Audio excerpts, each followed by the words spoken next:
Hey everyone, welcome back to the Ashes of Malmouth playthrough. We are in the sewer hideout of the Resistance, and I just want to point out, I actually like this UI much more than what was there before. And yeah, we have to spread this crap into these. Oh yeah, by the way, I'm thinking the Trojan set is going to be key for this character. And I have, I think... Yeah. The Mythic Aetherstorm Seal. And then the Mythic Aetherstorm Amulet. I have 2 of the 3 pieces for that set. But I don't think I'm honestly gonna pick it up. It would be a damage boost, but like I said, I think going for... I don't need 2 of those. I think just going for some regular rings and regular amulet would probably be better. I don't think I have anything on me. I'm not going to trade it out yet. I'm going to drop this mask, though. Generally, I don't think multiple epics are worth it as much. Obviously. I do have a character that's running an epic, though. Believe it or not. I have to look this name up. It's the Spellbinder Offhand. That's an epic. Because I think I still have it on this page. Yeah. Mythic Codex of Malagasta. Getting that lifesteal on Albrecht's Aether Ray is incredibly important. That's actually one of my things I think it should... One of my solutions to solving Albrecht's problem right now. Yeah, before I get into talking about class tiers, which is pretty much just mental masturbation at this point, because we don't know exactly what builds are going to be great. Because there's going to be an adjustment period in the game, and there's going to be an adjustment period to the classes that'll determine their goodness. Because already, the most broken build right now is like a Inquisitor Soldier that's based around Pierce, and it's getting nerfed. Like, it's almost a day 1 nerfing, because it's just too much what it can do. Oh yeah, these things aren't bad. I don't actually mind the Ethereal Sentinels. They're a lot like the Terraformer class, but... this is what I'm talking about. I didn't see a Myrmidon, because you can't tell Myrmidons apart from everyone else. So the Ethereal Sentinel that we just spent all that time getting down to basically nothing, right on the edge of a kill, got its health completely back. It's almost like we should just assume there's a Myrmidon in every fight, and we should have to deal with it.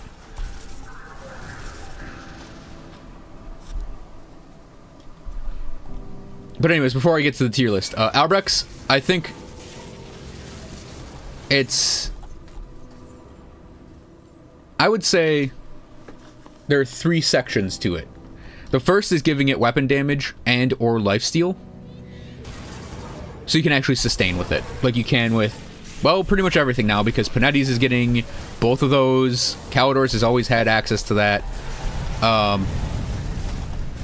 Obviously, weapons have always had access to that. And I think Albrecht should just get access to it. Either through an item or give the weapon damage natively.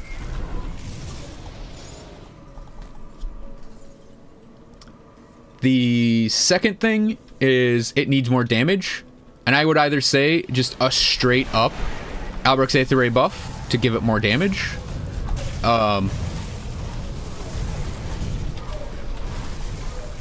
Wait, I'm looking around. I don't see Myrmidons, so we're just gonna go ham as best we can, even though we're basically surrounded. Okay, thing's dead. And once that thing dies, the behemoths it summons will actually just die anyways. So you generally... oh man. You generally will want to just kill it as fast as you can, even if there are behemoths around it. So I'd say something like a 20% damage boost. And you may think, 20%, that's insane. And I'm saying, yes, that is insane. Because Albrecht's Aether Ray should become the ability it was meant to be. Just obscene 4 damage to one target. Just absolutely let the thing free to deal that damage.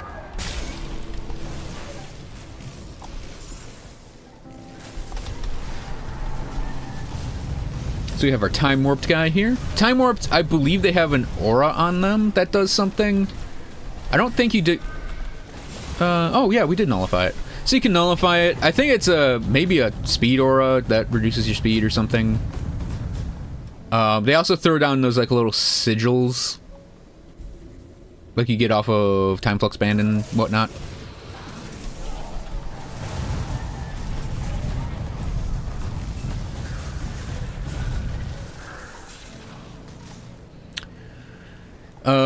Or you have the damage ramp up on Albrechts. So, like, maybe you increase the damage by the percentage that disintegration is every second for 5 seconds. So you turn disintegration into, like, a ramp-up, power-up ability. So that enemies that you're hitting longer with Aether Ray take more damage. Or you could have it deal % max health damage. Basically saying, okay, weaker enemies that come in hordes are going to be harder to deal with because you're not, like, taking away as much of their health. But single target, big health pool enemies, you deal much more damage to.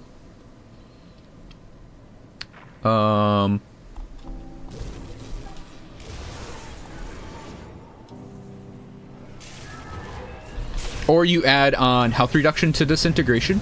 That's another one that came into my head. Because it's disintegration, you're essentially destroying them, right? So why not actually destroy them?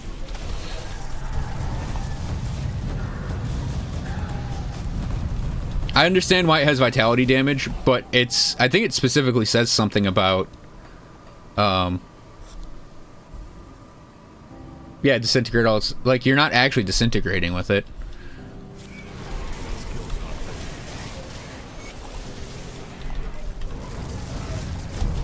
And then the third chunk is maybe it needs a set. Like an actual Aether Ray set, not another Chaos set. That's another thing. I don't really want to... Yeah, here we go. This is going to be one of these mobs. This is where I'm glad I can kite with this build.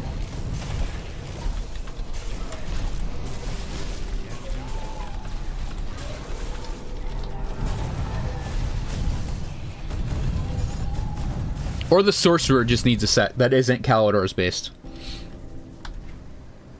And for... What are we missing? The eastern one. Oh, I think there's one, like, up here, maybe? I don't remember exactly.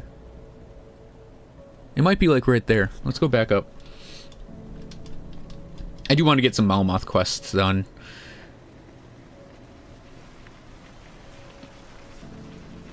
I don't remember where we have to cut through. I mean, okay, well, let's just go east then, because who knows, maybe it'll be up here.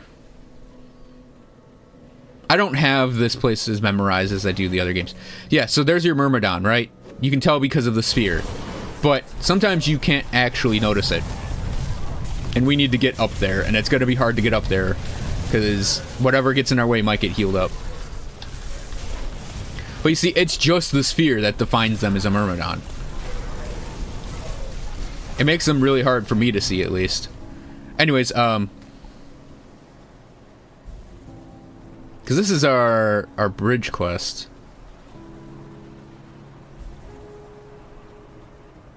Yeah, it was a little up.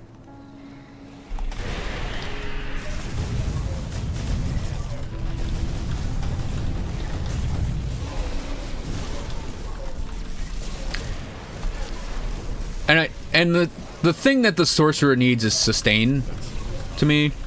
Like, I don't think it needs more damage or crowd control. So if you were to give it like a set, just a Sorcerer set, an ability, I would actually say give it something like a stim drone. Essentially, like, not an actual Wendigo totem, but have something that could maybe follow the Sorcerer around and give it like a massive health regen boost, or just heals or something like that you could just throw out, and it doesn't need to deal damage, but it would be kind of fun to have Have like a pseudo pet that is essentially a buff to you.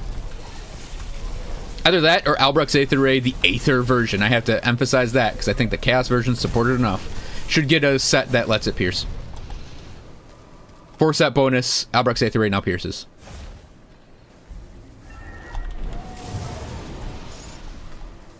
Those are my thoughts on Albrecht's Aether Ray. I'm going to make a post about it. Post it Monday. God damn it.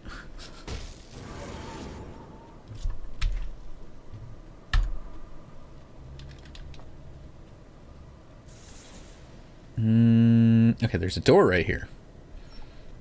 I actually like this idea. I like how the city is a maze. Okay, I'm not seeing a Myrmidon. I looked at my own Mivens here and I was like, wait, that's a Myrmidon. Oh no, that's me.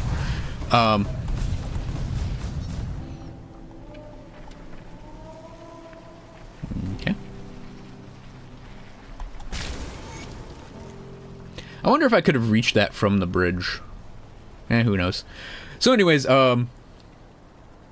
little tier list theory crafting. Not that you need a tier list in Grim Dawn for the classes, but to me, like in vanilla, the big class combos to me were the sorcerer, the what did I say they were? Like the S tier classes. There's like sorcerer, spellbreaker, conjurer. I think I put commando in there, but some people would maybe disagree with commando. No, wait, we do gotta go up.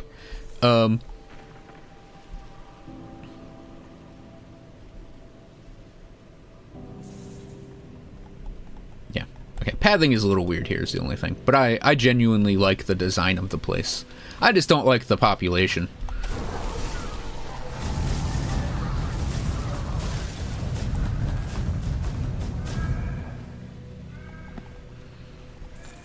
But now that the various subclasses are in for the Necro and Inquisitor, I'd probably say Tactician might be S tier. I think Sorcerer is downgraded because there's so much stuff in this act, especially in this section of the game, that's immune to crowd control effectively, that the Sorcerer, whose defense is all crowd control, just can't deal with it. I think the Spellbreaker, I think I listed it as A tier before, and I would honestly say it's probably now S tier. With the sets it got that it has access to. And you can use the Reaper set, the Ass Reaper set, as a Spellbreaker and get as much value out of it. But the Mage Slayer is the big one that I personally think makes the Spellbreaker ridiculously awesomely good. Like, I don't think a lot of people understand just how good that set is. Is he just gonna stand here and let me do this? Oh, there we go. You know what? This guy is actually really difficult to deal with. I have no problem cheesing him a bit. He's difficult to deal with in terms of attrition, because you'll just run out of... At least with the classes I play, I tend to run out of my cooldowns before he gets killed because his health pool is so high. Now we get like a Dark Souls style shortcut here, where we basically can go into the city from right here if we needed to. I was beginning to agree.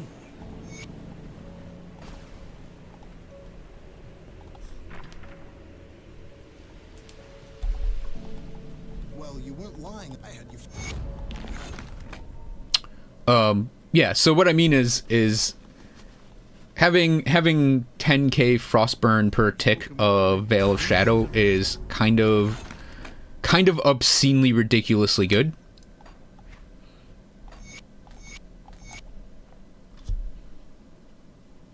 As you would expect. Oh, physique? Yeah, this guy needs his... He's doing 1-to-1, I think. And I think he should just do 2-to-1. Maybe a little cunning just for... potential equipment. If even needed. So I'd probably say the Reaper is maybe about equivalent of a Spellbreaker in vanilla. So I'd probably say Reaper is A tier. The biggest one is the Tactician being S tier. That's even after the build gets a nerf. It's still gonna be incredibly great. And it's hard to gauge like any sort of tierage right now, and it's just idle speculation on my part. This is almost just me doing a mind dump.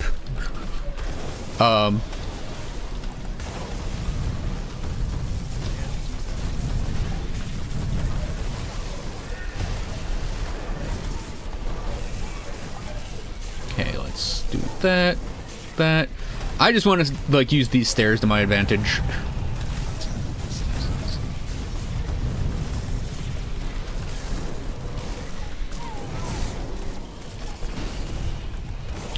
So something like a Spellbinder, I think is going to be maybe A tier.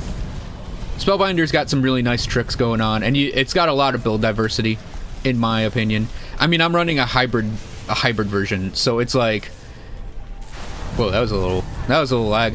I'm running a hybrid version, so he's not exactly super efficient, but I mean, he beat Sharzul last night. I have characters from vanilla that can't do that. In vanilla, that couldn't do that.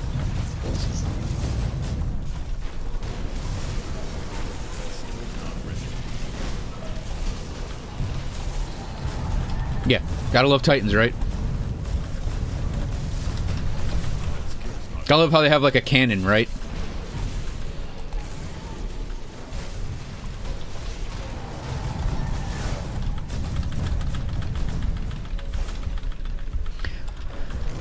Also, one of the problems I've always had with one of the problems I've always had with Grim Dawn is you suddenly die.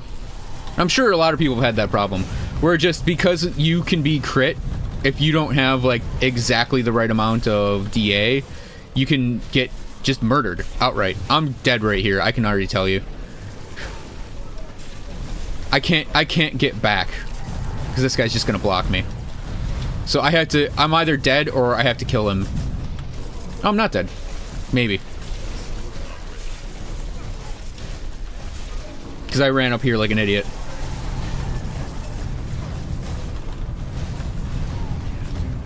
Huh. I'm actually shocked by that. I didn't intend to run up here. I just got caught on the guys that were right here, and I was like, well, I gotta backtrack more.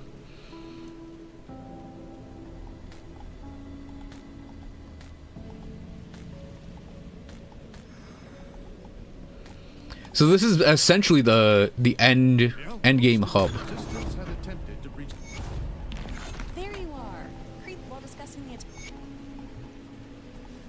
Cornelius, give it the steel.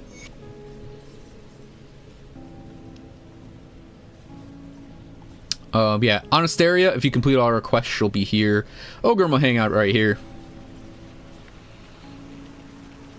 And I believe we have to leave and get this reloaded, and then we'll see some stuff in there. Actually, should I stop right now? Yeah, before we go out into the Steel Cap District, let's call it an episode. So I will actually do more tier list speculation next time. So thanks for watching, everyone. I hope you guys enjoyed this episode, and I will see you guys then.